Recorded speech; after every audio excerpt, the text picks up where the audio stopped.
Team of the Week is sponsored by The Good Estate Agent.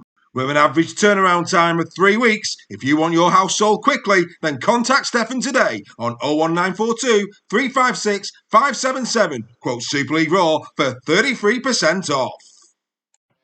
It's the Super League Raw Team of the Week for round number 13 with the Good Estate Agent 2025. Here we go again at 1. Here's Will Price. He just wants to make the world dance, you know, and that's exactly what he did. He even threw in a skip or two. Such was the ease in which he destroyed the Dragons. At 2 is Josh Thewlis, who, like Tom Hanks' Josh Baskin, may wish to be a little bigger, but who cares when you can shimmy shimmy cocoa pop like Josh? He showed why his value once again on Friday.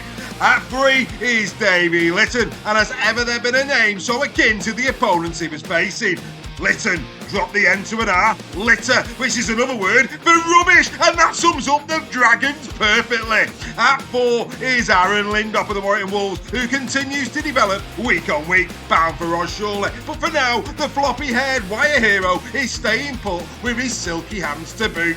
At 5 is the Wigan hat-trick hero Jacob Douglas. He showed he was stronger than a cream cracker and leaves a strong aftertaste as a mini cheddar. All in all, he was the perfect base for tries that tasted of caviar. At 6 is once more Magic Mikey Lewis, who punched a hole through the Saints as a 44 Magnum, the most powerful handgun in the world. Saints did not feel lucky to be on the same field as this enforcer.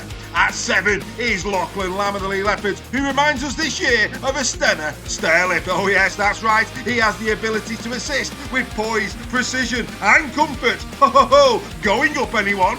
At 8 is Herman SASA, who proves every day can be Halloween. Such is his frightening presence, whether the lights are on or they're off. Chris Satai wondered why he was getting bigger. Then the answer hit him very hard. At 9 is the tackling sensation, Jared O'Connor. He wraps around legs as easy, as close and as tight as Poison Ivy to Irma Furman. It doesn't matter if your name's Bill or not, as Jared will kill your forward momentum every time. At 10, there is nothing meek about Mike McMeekin. He terrorises his opponent like a bacon slicer let loose in a nudist camp. Talk about men running for cover. You bet they do when Big Mike is about. At 11 is Frankie Holton of the Lee Leopards, just like reading a book about anti-gravity. Frankie is hard to put down. If you don't believe me, well, he's got an 87% win ratio this season, you know, and that is why he is a second row bestseller. At 12 is George Lawler of the Casford Tigers, who had a wow of the game at the HJ Stadium. The Dennis the Menace fan club president got his gnashers into the wire with one of his best career performances to date. And finally, at 13 is Ben Curry, who once again brought Korma to a madras of a second half of the HJ. He was just the chapati to latch on to Sneed's assist to allow the Wire fans to pop it on home for some celebratory booners. Ladies and gentlemen, this is your Team of the Week for round number 13.